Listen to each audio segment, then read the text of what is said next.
I'd be the first to acknowledge and want to see gifted people go into medicine or to law or to education or to business or to the sciences, right?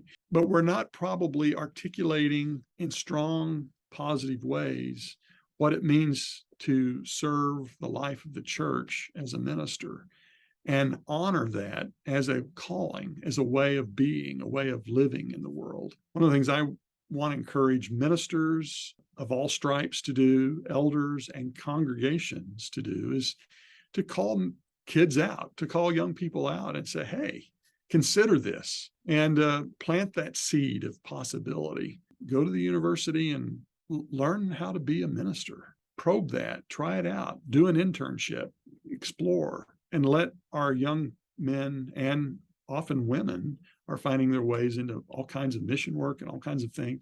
Mm-hmm. Encourage them to think about giving their life or taking up the calling or vocation of the practice of ministry in some way. That's where it really starts, I think, not in the university, but actually in homes and in churches.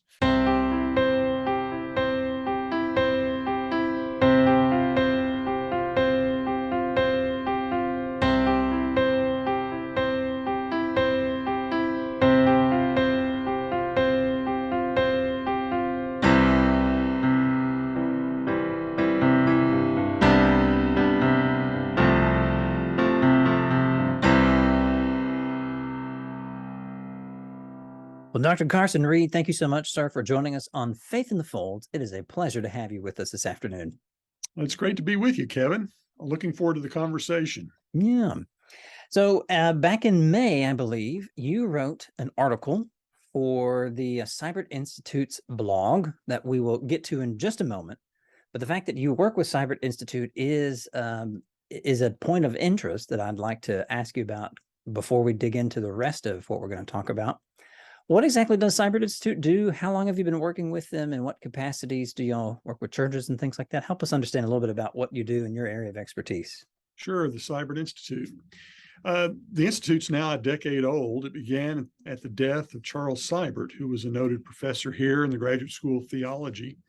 And Charlie was sort of known as the church doctor. He spent every weekend out with some church someplace. Mm-hmm.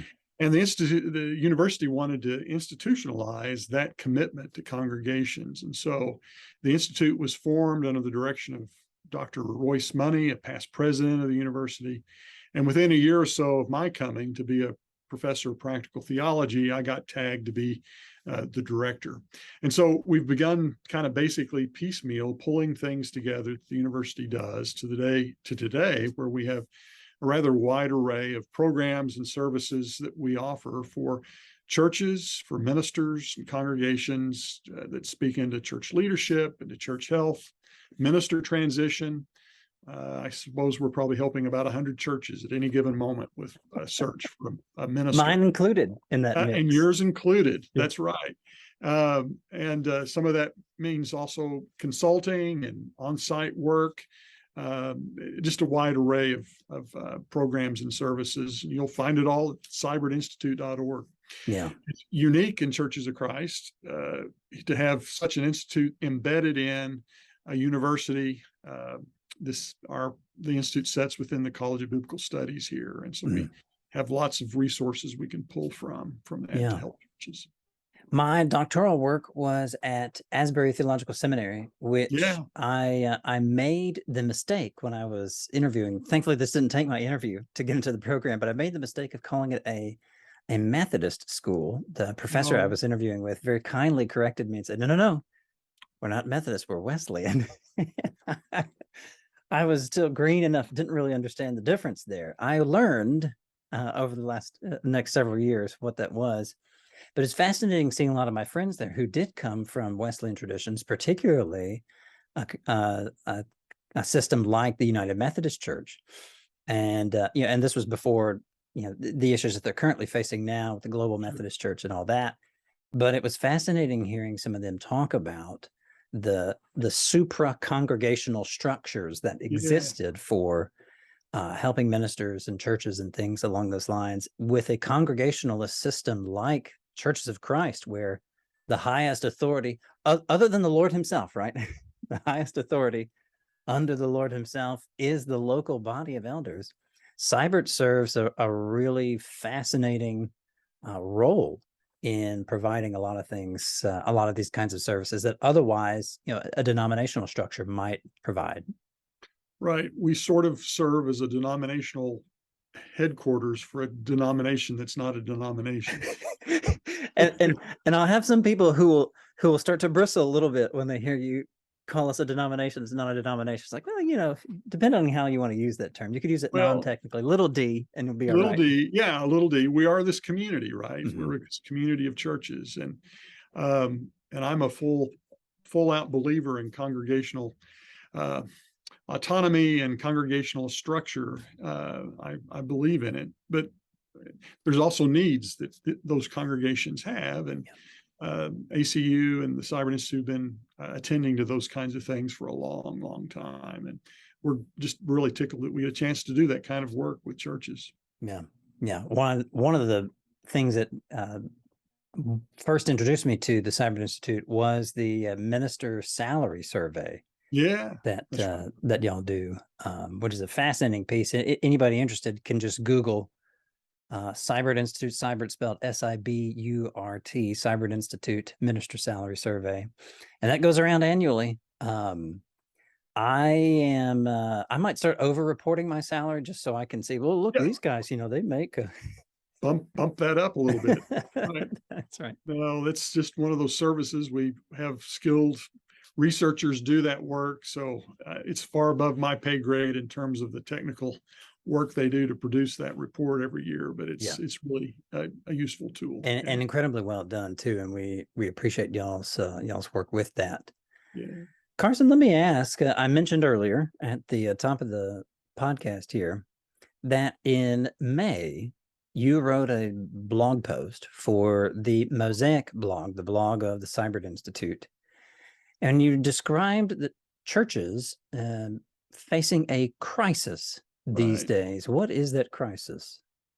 Well, we could name a number of things that might be crisis, but you've asked me about a particular thing that I wrote about in that piece. So I will name that. And that simply is that we have a minister shortage.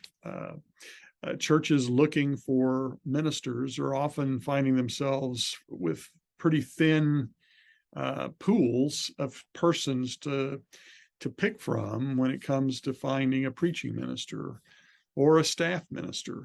I just had someone call me last week from actually a fairly large West Texas town and a fairly large church, asking about a particular staff person. And as many people as we've got in our lists and our databases, I just don't really have anybody that's going to fit this. There's no one that I have on our list that really is a good match for that search. Yeah. And that search has been, or that crisis has been mounting, but we're feeling it deeply right now as we come through the past 2 years of the pandemic.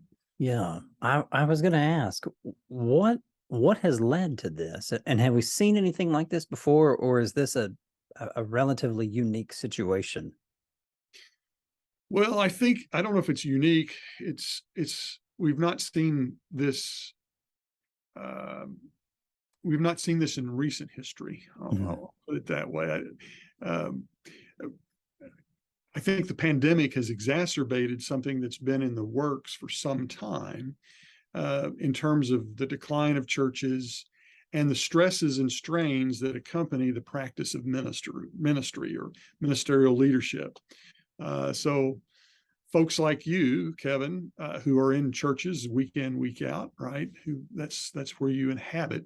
It's a particularly it can be a very challenging kind of environment to be in, and that's exacerbated something that's created the shortage that I think we're facing now. But I think there are other factors, larger factors that are at work that maybe have contributed to this decline in the number of persons available for ministry.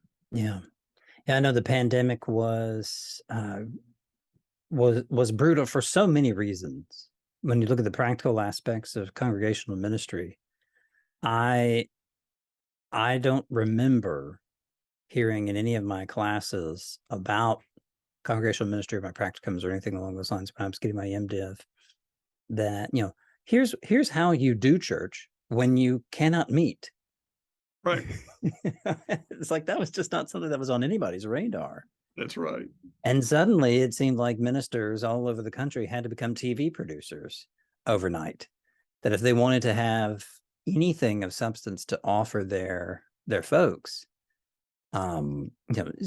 small churches like the one that I worked with in Kentucky, when I was, in the early stages of 2020, in the first half of 2020, we would either pre-record sermons and Bible classes, and or when we were finally meeting in person, we would have a guy's cell phone perched up on a pew on Facebook Live, pointed to the podium, and just hope that we could get halfway decent audio and video, Right.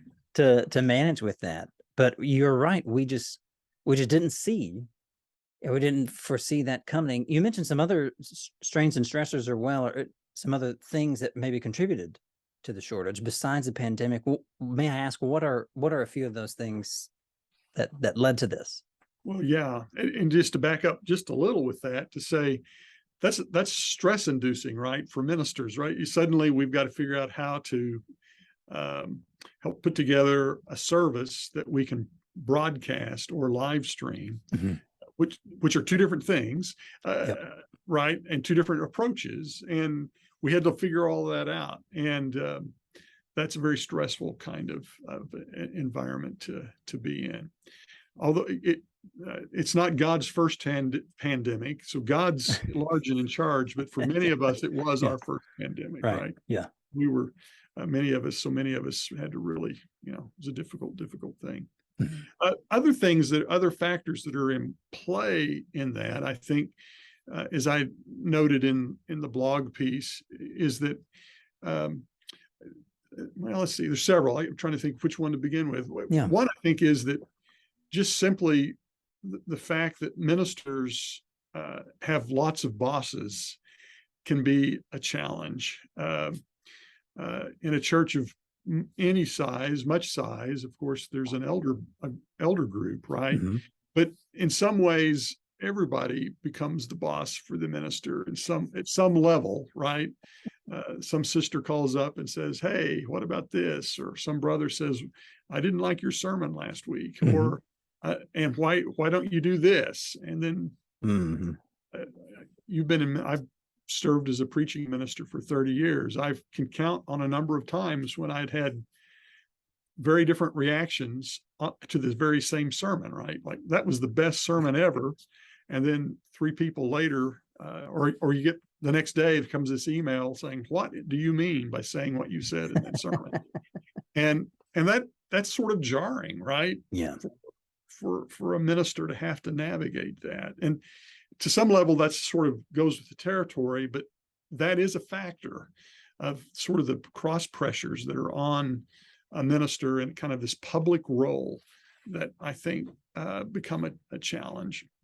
Can I pause you just for a second there? Because Sure. I don't want that point to be missed by folks who are kind enough to listen, who are not in congregational ministry or have not found themselves in congregational ministry settings before, serving on staff, for example.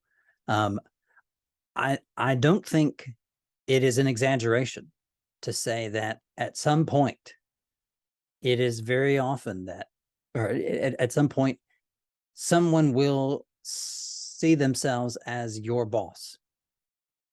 And imagine in your work environment where you had, everybody who comes in sees themselves as your boss, but not just the fact that, they're either paying customer or something along those lines, but that you have a Christian duty to listen Respond. and to Yeah. respond in a way that's favorable to them, regardless of how outlandish the request might be. Not to whine and complain. That is just the reality that a lot of folks face. And Mhm. I just wanted to reiterate that for just a moment, that does happen. Yeah. Yeah. And to have the necessary amount of self-awareness and a disposition about what ought to happen in this space rather than what somebody wants to have happen. They may align, right? We've got to be open enough to think that Sister so-and-so may actually have deep wisdom that we needed to hear. Because often Sister so-and-so is wise and good and right. But that is kind of the mix. Yes, it's kind of the mix. Yeah. In some ways, that's one thing, right? Yeah. Sorry. Go ahead. And playing off of that, I think what's happened, particularly in the last 4 or 5 years, is sort of that people's opinions about a lot of things have become increasingly polarized. And I'm going to make what sounds like a political statement, but I'm not trying to be political. I'm trying to describe something, right? I'm trying to describe, but as our politics have polarized in an American context, so have convictions and opinions about just about everything. I joke that I feel the stress of even going to the grocery store, and when they say paper or plastic, I'm like, oh, what's the right choice here, right? Because I've got to make a decision, right? What side of the political aisle am I going to land on today because of my choice for paper or plastic? That's right. And that sort of is bleeding into our churches and community context. And so, just to be very blunt, conversations about masking or not masking and the demands of that, or how do we navigate that, often created a great deal of tension and stress in leadership teams and churches. And often ministers were right in the middle of all of that. And I think that kind of polarization about convictions and not being able to find middle spaces to inhabit becomes a pretty hard place for ministers to function well in. A good minister is looking for the right thing, the good thing, the holy thing, right? That's our calling. What is God inviting us to see or do? But if there's not space in a church environment for those kinds of conversations to be had, where we're willing to say, I may be wrong about this, but here's what I think, or you may be right about this, and have some give and take, it becomes pretty hard to operate. And I think a lot of ministers over the last 2 years have simply said, I'm tired of living in that highly polarized atmosphere, and I'm ready to, I'll go do something else. I can't be sane in that kind of environment. So that's, there's other factors, but that's yet another one of those factors, Kevin, I think that's been playing itself out. I like just the comment on the inability to even have the conversation. Because I've seen that play out where, once the lines are drawn, right, you use the example of masks, and again, not to say one way or the other where we land on that, but to say, just to describe the fact that somehow it did become a political thing. But to even just have the conversation, to be willing to have the conversation, seemed as if one was caving or giving in or weak or ineffectual or something along those lines. And my goodness, within a church setting, that should be the ideal place to have a conversation, because we have the same ultimate goal, which is, increased Christ likeness for everyone here. That I definitely saw friends and other minister friends really struggling with that, because they just wanted to be able to talk and nuance and show that maybe there are tough decisions that each of us can make and for the benefit of the other, but we're often unable to do so. So in a heightened sort of anxious environment, we tend to then draw conclusions rather than ask questions. So I could just, like, Kevin, there you are flying the Tennessee state flag in the corner of your screen, right? It's like, I know I know about that. I'm just making a bunch of assumptions about you because of that, right?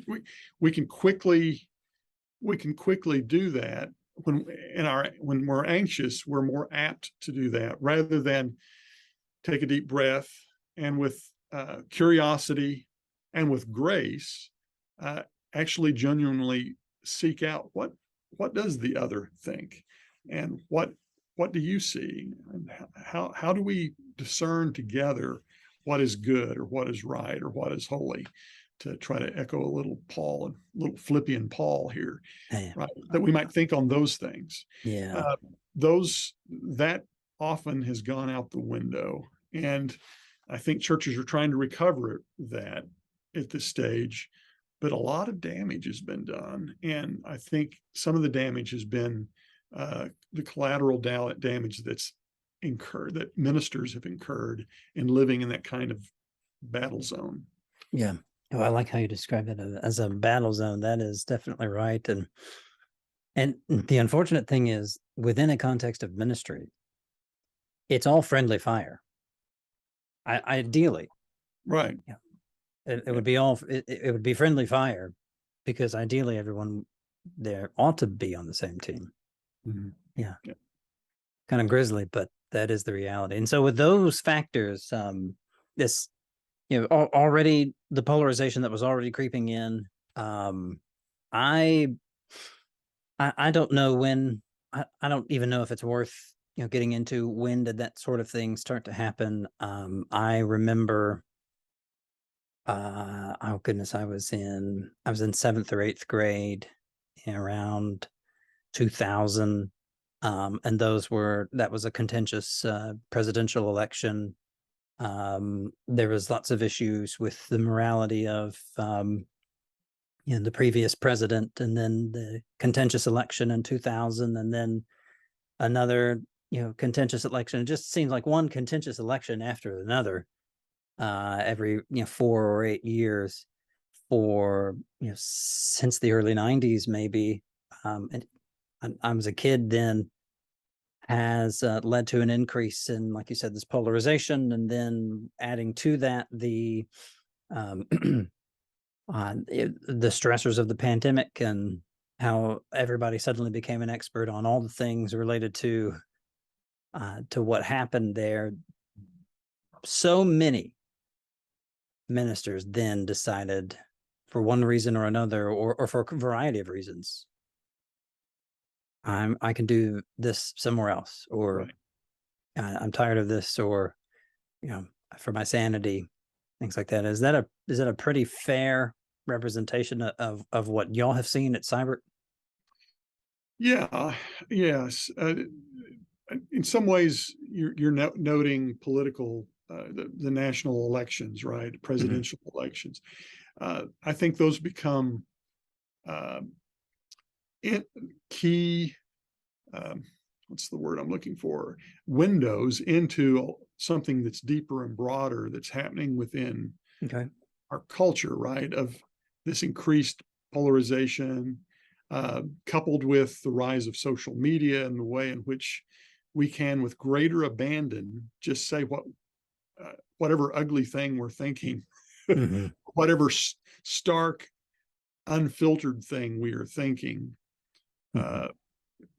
It's fascinating to me that two people who may have different views can sit down and have dinner together and find ways of navigating that, but then go home and on Facebook go full out into very different, much more polarized places. And so our practices are pushing us outward rather than having dinner together. Right. And actually listening to the other and saying, I hadn't thought of that. I need to be reminded of that, so that we practice civil discourse. But that's been a long trend, and we'd have to get into sociology and things to kind of unpack all that. But that is playing into this, I think, a great deal. With regard to the decline in the number of ministers, there's sort of a related thing there that I think is in play, and that is, particularly in churches of Christ, we've not known quite what to do. I'm introducing some new stuff here, Kevin. That's fine. Yeah. Uh, particularly in churches of Christ, we've never really known what to do with the relationship between elders and the ministers or the ministry staff. And this goes back actually to Alexander Campbell and our heritage, Stone Campbell tradition, that Campbell understood that there were three offices in the church. There were elders, there were deacons, and there were evangelists. There was no place for the local minister in his economy. For good reasons. He'd seen enough abuse of clergy to last a lifetime, and he swung the pendulum the other way, which in my opinion is not any healthier. And so there were elders who had all authority. There were deacons who took care of the physical matters of the church, and the evangelist was someone commissioned to go plant new churches. Fascinating. Not to do evangelism inside within the context of a landed local congregation. Right, to go plant new churches. Wow. Well, that worked well in about 3 churches for about 6 years, but I'm overstating this slightly. Yeah. But what happened was the home church, the sending church, realized they needed the preaching gifts and the organizational gifts of the evangelist back at home. And so the evangelist came back into the system, but the system never accommodated and asked or probed, well, then what role does the preaching minister, evangelist, play within the governance and structure of this church? It still all landed with the elders. Now, that was a more history lesson than you asked for. Oh, no. It's very relevant, though. I mean, you're talking to a guy who majored in history in college. Yeah. So that's perfectly fine. So and so even in my childhood and even today, in some churches, the local minister is called the evangelist. That ties itself back to that history, but which most people may not even be aware of. But the downside that occurred in that was not clearly demarking what role does the evangelist / preacher play in the governance structure of the congregation. And so churches have had to navigate that ever since. And oftentimes, I get back to my point, and then I'll hush up. I've taken way too long with this, Kevin, but that all too often, because there's ambiguity about the role between the elder and the ministers, or the elders and the minister, then we have to navigate that. And it often gets to be a tense thing. We go out and we want to find an experienced, trained, educated minister, but then it's often hard to figure out how do we listen to that educated minister. And so we have a lot of conflict and tension there that exacerbates the longevity of ministers in our churches in a lot of different ways. But I'll hush up. But that's another factor that's playing itself. No, I think that's a good thing to mention. I've had a friend, I've got a friend, Dr. Garrett Best, who's now the chair of the Biblical Studies Department at York University. Congratulations, York University. Yeah, I got to meet Garrett at Christian Scholars Conference a couple of months ago. Good, yeah. He has said for the last several years now that that is one book that he would like to write, is hashing out what exactly is the relationship and the role and the distinctions of duties and authority between a group of elders and preaching minister as well. I think that's something that we are lacking some real clarity on. Yeah, I think that's fair. Well, yeah, because historically, if you go deeper than just our 200 years of history, there's something about the preaching office, the teaching office, that's tied to the Word of God itself. If the Bible is authoritative, then how do we listen to it? Its authority. That begins to say something about those who teach the Word or preach the Word. Yeah. And in relationship to those who, in the old Presbyterian system, there were the ruling elders and the teaching elders. And there was there was a way of understanding the leadership that comes from within the church and the leadership that comes from without of the church, the pastor, preacher. and how they shared that leadership together for the sake of the health of the church. That we've probably got some places where we could do some growing in that area, right? Yeah. And so, Yeah. Well, all that actually ties directly into the next question that I wanted to ask you. okay. At one point in your blog, you mentioned receiving this question: why aren't Christian colleges turning out more ministers? Mhm. And in the blog, you raised the opposite issue, which is what I wanted to ask. Why do you think churches are sending less and less of their students to enter congregational ministry? Right. Yeah, I think it's an important distinction to be made. Um, Church schools can only train the people who come, and our undergraduate programs here at ACU, we still have several dozen come in. We'll have several dozen come in this in what, 2 weeks, right? We're almost into late August here. But that's not what we used to see. We used to see dozens and dozens coming in. Why is that? I think in part it is that the role of the minister in American culture and life has diminished over the last 100 years. That the respect or honor that being a minister had in congregations has diminished. And the salary that a minister makes is not anywhere near what someone in other fields with similar kinds of education would often make, with the exception of maybe being in public school teaching. And when public school teachers are making more perhaps than ministers, then we're not paying teachers enough either, right?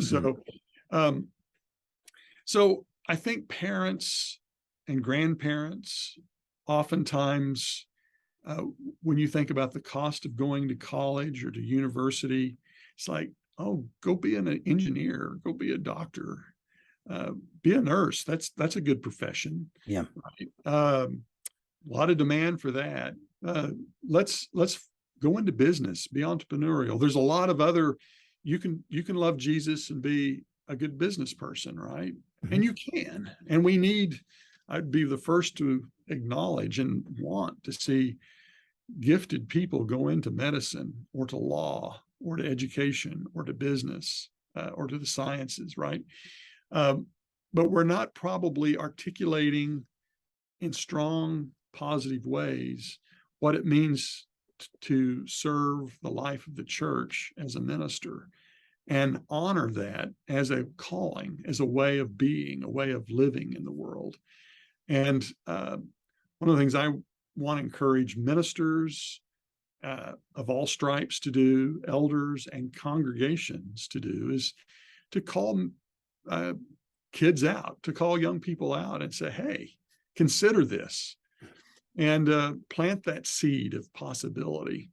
Go to the university and learn how to be a minister, and probe that, try it out, do an internship, explore, and let our young men, and often women, are finding their ways into all kinds of mission work and all kinds of things.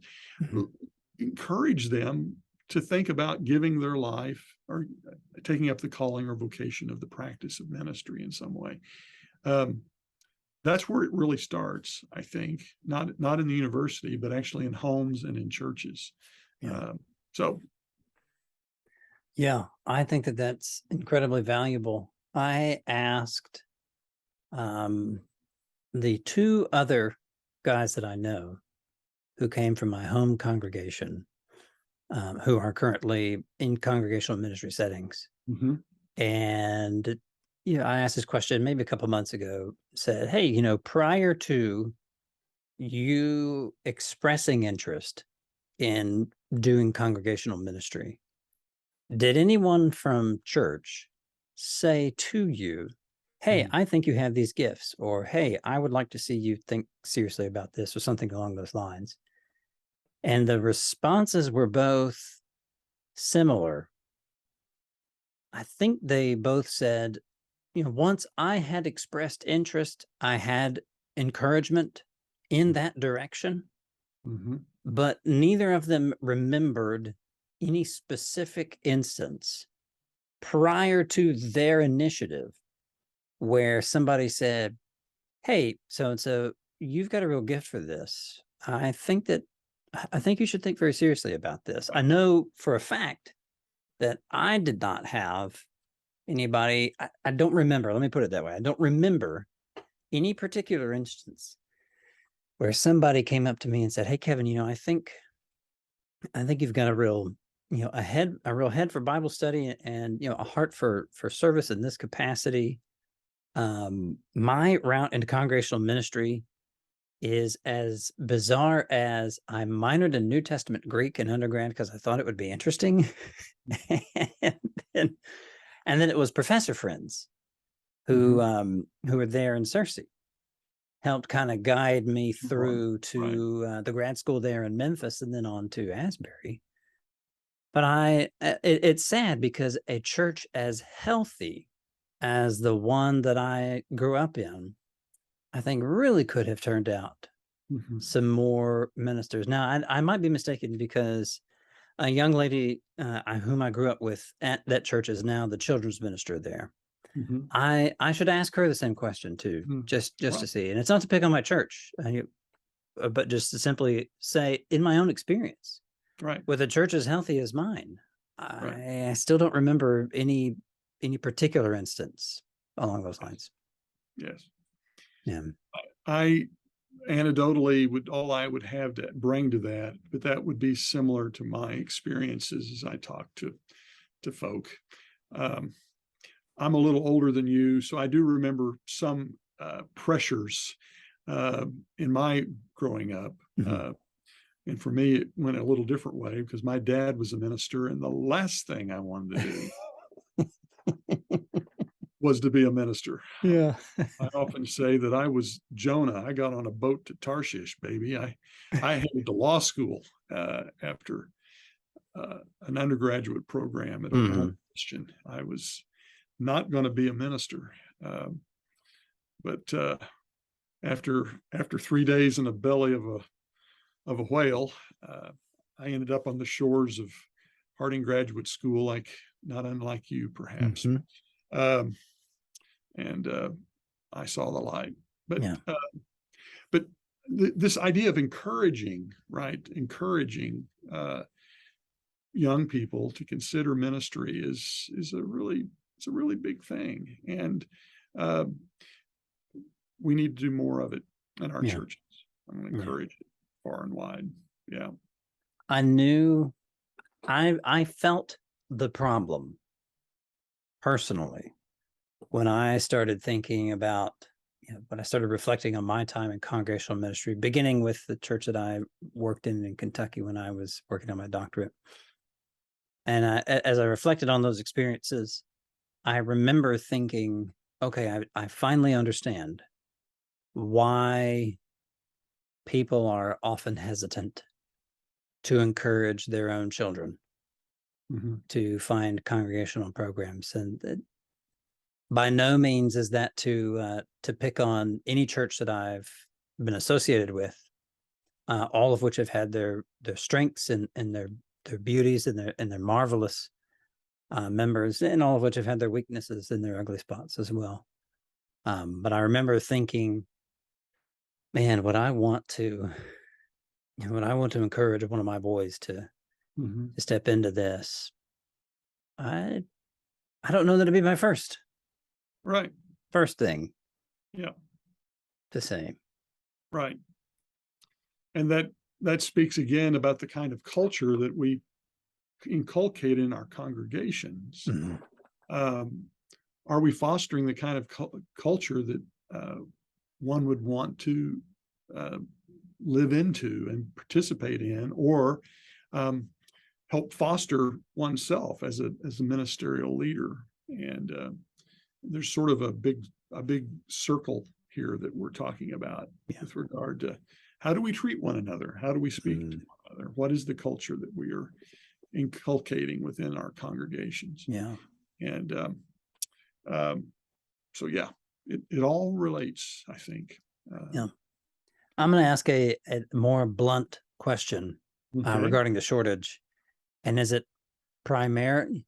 Are there, within the spectrum of churches of Christ, right? I think it's fair that, for every congregation that has the name Church of Christ on the door, or at least has that in their DNA, there's a spectrum, right? It just so happens that the spectrum can be represented by certain colleges and universities that align kind of with spots along that spectrum.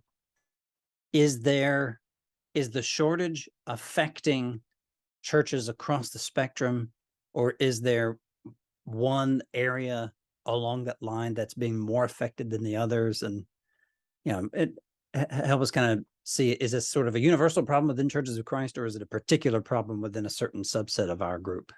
Right. It's hard to know fully. Our work in the Siburt Institute is rather broad, but it's not broad enough to take in all of what is a part of churches of Christ, sure. Right? That breadth is just too wide. So we're working with churches that I would say are, I don't know what language to use for this, right of center. Yeah. Whatever, whatever that is. I mentioned too in the questions I sent you, is like, I know these terms are painfully relative, but they help us kind of tack some groups down. They may be somewhat useful to us at times, right? They're inadequate but useful. So we work with churches that are right of center. We work with churches that are more centrist. We work with churches that are to the left and even to the far left. So there's a fairly broad array of congregations that we engage in and we hear from, and we try to, and our job is not to try to make churches more progressive or less progressive than they are. And so what we kind of see it broadly. I think in some ways that shortage is being felt fairly broadly. It's across the board. And I think I would cite as evidence of that, not only the anecdotal stuff of churches trying to find ministers. We have a group here at the Siburt Institute called the Looking Team. It's a very original name that meets twice a month. It meets tomorrow afternoon, actually. It'll meet.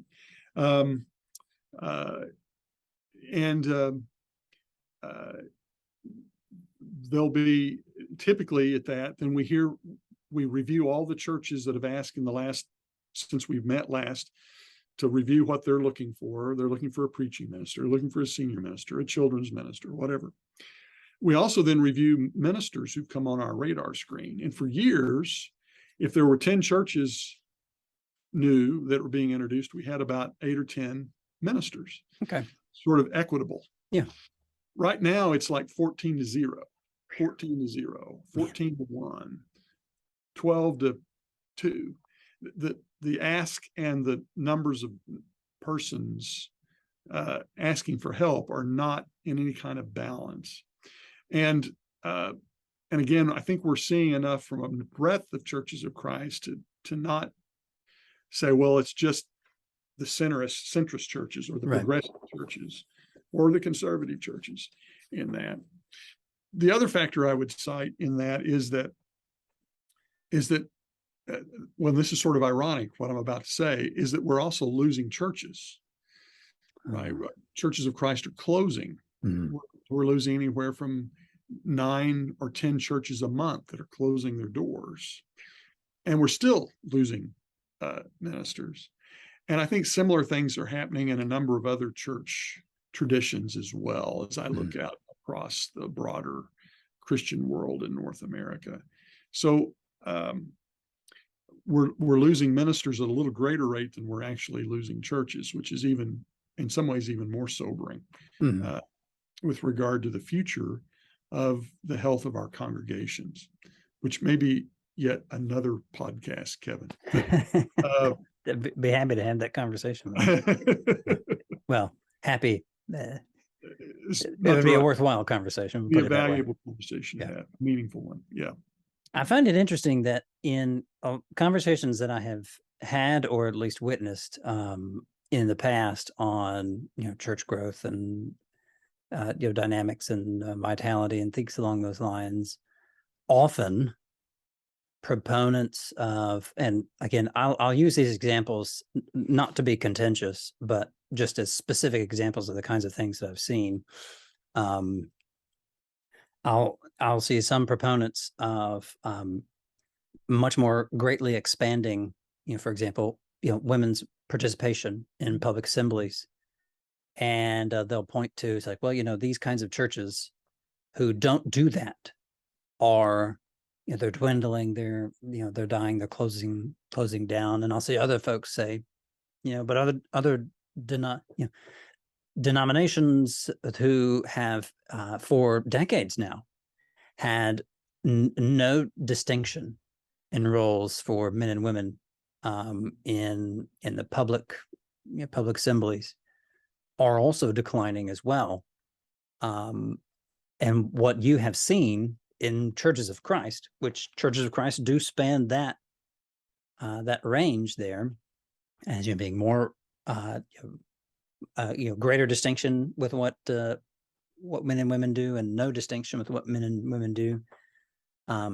You're seeing that it is difficult to find ministers for those congregations across that range. Is that right? I think so. So it's not just one issue then, or right? It's hard to narrow down to say, well, you're this kind of church, and so therefore that's why you're dying. It's more complex than that. Is that fair? Yes, that's I think very true. I can point out churches that are more traditional or conservative or right of center, whatever language we want to utilize, that are thriving in terms of numbers and vitality and ministry and mission. Mm-hmm. That can be found. Yeah. We can find churches that are more progressive, that are thriving. We can find churches that are progressive that are shrinking. Mm-hmm. We can find it's sort of, there's more factors in play in all of that than any one of those things. So, and the search for a minister then sort of transcends some of that. I think some of these other kinds of factors that we've been pointing out. It's not rooted in a particular theological vision as much as it is some of the cultural, sociological factors that we've identified. It seems to me. I think that would be, again, another interesting conversation for another time, to dig into maybe why is it that it's not as much related to theology as it seems to be some of these other factors. If you have a point or two off the top of your head that you can mention here briefly, I'd be happy to hear what you think. Well, I don't know that I've got anything that I would name, other than to kind of repeat what I just said, that I think it transcends some of that. What makes for good ministers and long-term ministry service are healthy churches. And churches can be healthy and have a wide stance of theological frames that can be in play. Yeah. They're gender inclusive, or they hold to a more traditional view. Doesn't preclude healthy, robust systems of leadership and governance, respect for the minister and the minister's role, et cetera, et cetera, et cetera.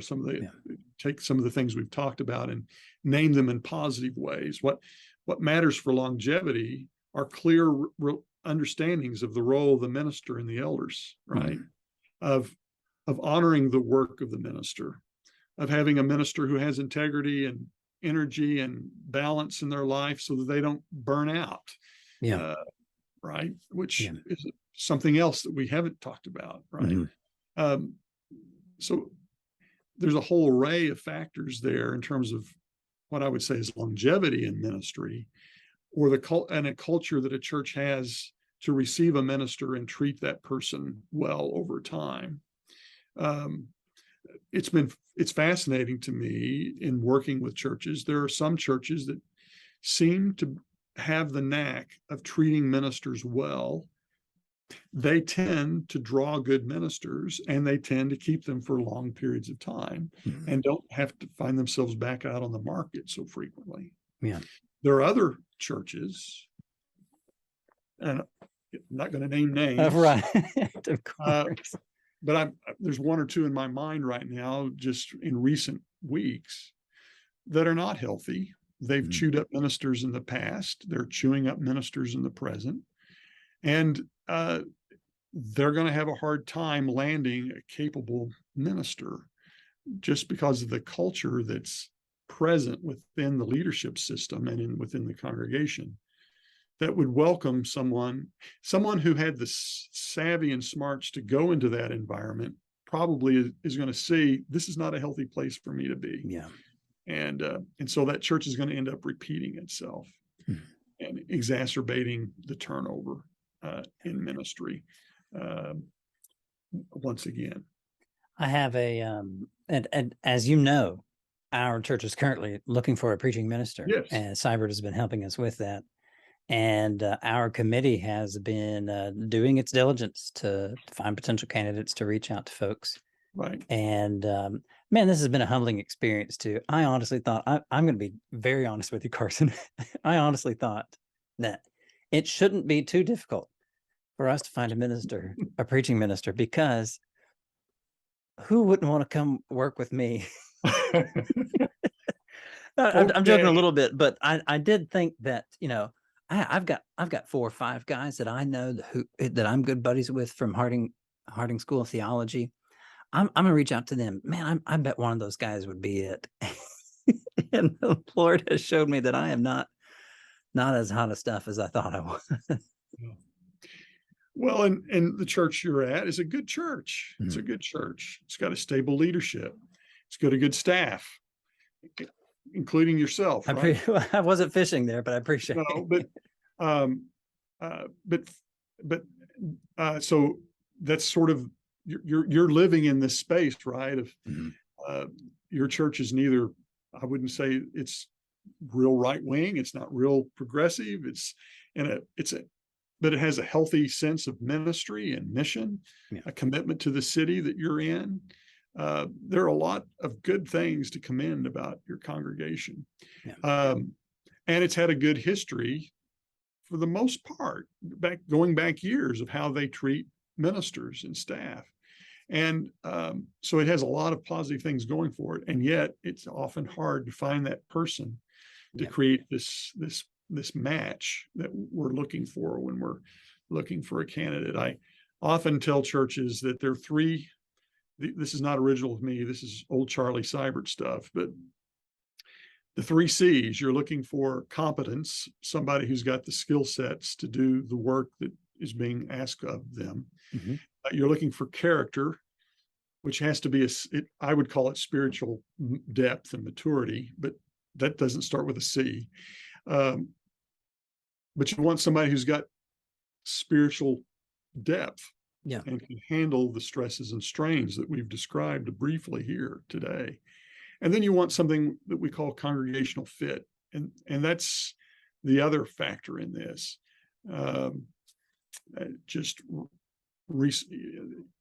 Some people are not going to want to live in West Texas, for example, where I live, right?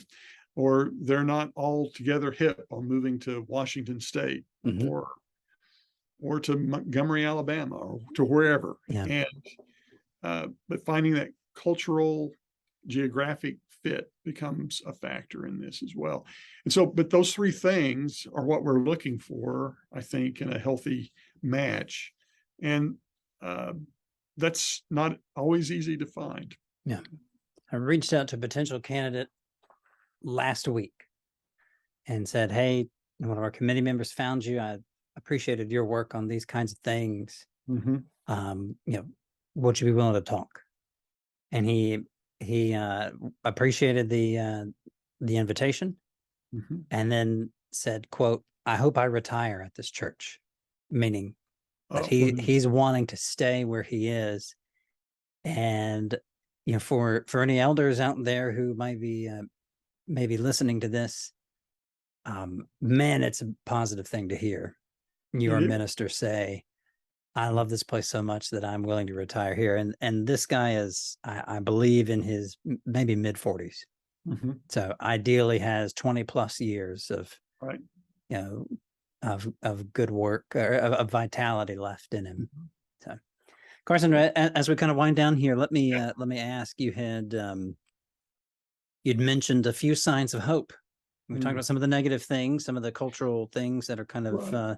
working their way into churches, leading to a variety of stressors and so on. But you mentioned a few signs of hope, various indicators of health in congregations. What are some of these signs of health that might give us some reason to hope that all is not lost?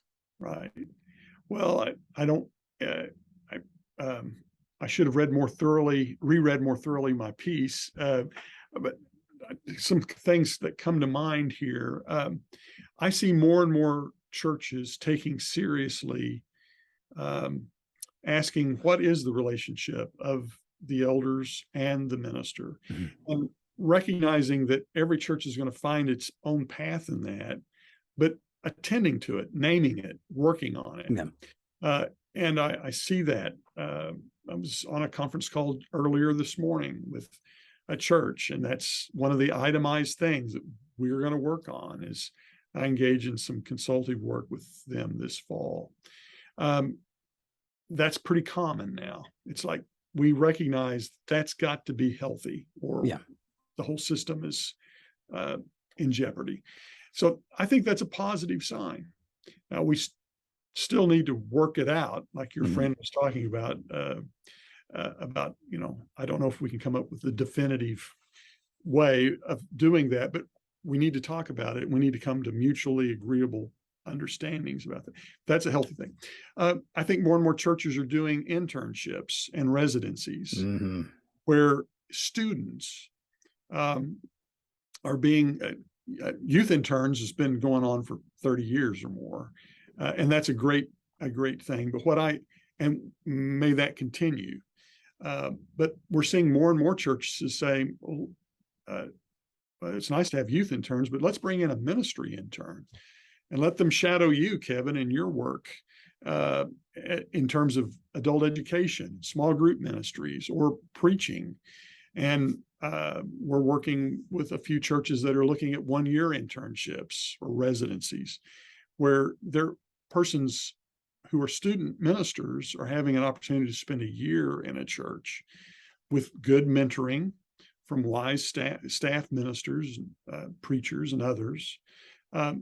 That creates healthy places for students, young adults, to get the experience that is needed for them to thrive and do well, and demonstrates the church's commitment to the work that we do in a place like ACU in the Graduate School of Theology, of attending to the preparation of people in ministry.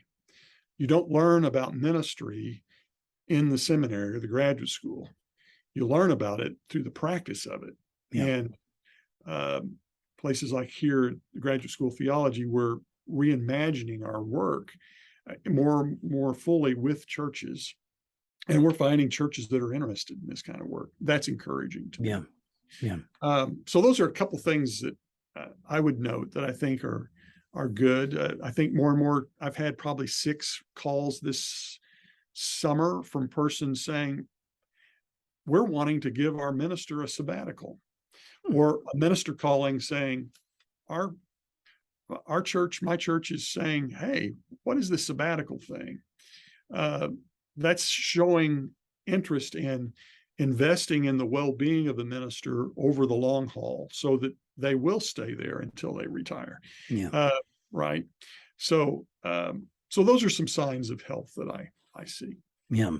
I like each of these. I was writing these down. A willingness to critically assess, critically in the best sense, right? In the best sense of the word, willingness to critically assess their own leadership structures, which that in itself is an indication of some humility, I would think, from the leadership, that they, that they would not simply assume, well, because we've always done it this way, therefore it is the way to do it, the right way to do it. Interest in partnership opportunities through internships and residencies, a very, very useful thing. I'm glad that my home congregation has done something along those lines, and I believe it was a pathway. I could be mistaken, and so Mom, if you're listening to this, please correct me if I'm wrong, but I believe it was a pathway for the creation of a new full-time position for a young man who is now there at that church in kind of an associate role, and so very good for him and his wife. And then the you mentioned specifically minister sabbaticals. More broadly, I think we could even take that as sort of re-envisioning the role of the minister, or maybe re-envisioning how the minister engages within the life of the congregation. When our preaching minister left back in December of 2021, I anticipated that my duties were going to change because I was the last full-time minister on staff. Our youth minister had left the month before that. That sounds like a lot of red flags. I promise it's not. Both moved out of state to be closer to family members, to take minister jobs elsewhere and to be closer to family members. But I was looking around thinking, okay, inevitably I will need to cover some of this slack. And one thing that I was able to negotiate with the elders was allow me to preach 2 or 3 months worth out of the year at different times throughout the year, and just build that into the expectation for my position here, so that when we do land a new full-time preaching minister, they will not be on the hook for 50 sermons a year, but it will be expected that they will only need to have maybe 35 to 40 some odd sermons a year. That way they can actually be part of the life. They can enjoy the life of the congregation. They can really be a member here, not a hired gun. And the elders thankfully were amenable to that. And I think that prospective minister, if you're out there listening to this and you think that we might be a worthwhile place, that is something that we have built into this. Sabbaticals fit very nicely into that kind of reimagining of how the minister relates to the life of the congregation. Right. That's good. That's good. Yep. Those are all good things. All good things. Carson, as we wrap up here, let me ask, are there any last big home run takeaways, any things that we can be doing? Help us kind of put a pin in all of this as we close up with our time today. Well, one of the things I say to churches is that if you've got a good minister, be nice to them. You can say that again, brother. Be nice to them. It's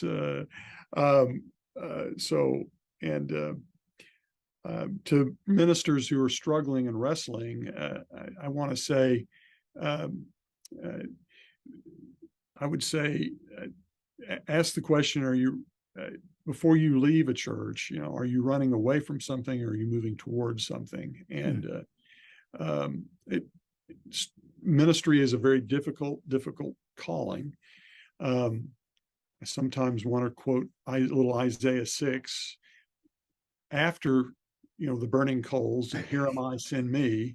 You get that part, like, okay, I'm ready to be the hero, but we forget that just a few verses later, Isaiah asks, well, how long do I do this? And the word is, well, till the cows come home, until what freezes over. And that, in other words, people are not going to always, it's not always going to be easy.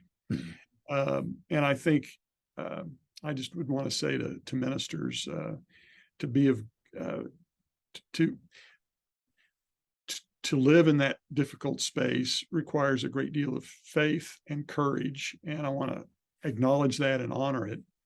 Um, and I guess I want to say too, don't do it alone. I'm rambling now. I don't do it alone. Yeah. Find someone to talk to. Call us at the Siburt Institute. Call a friend. Call a buddy, and talk. Don't sit in a dark place by yourself. Yeah, So, agreed. and if you're a church looking for a minister, practice non-anxious presence and take your time. You want to make a good choice wisely, so that you don't have to make another hard choice, and after making a poor choice. So I'm rambling. I'm done. That's all right. That's all right. It's a delight to be with you today. Yes, Really. sir.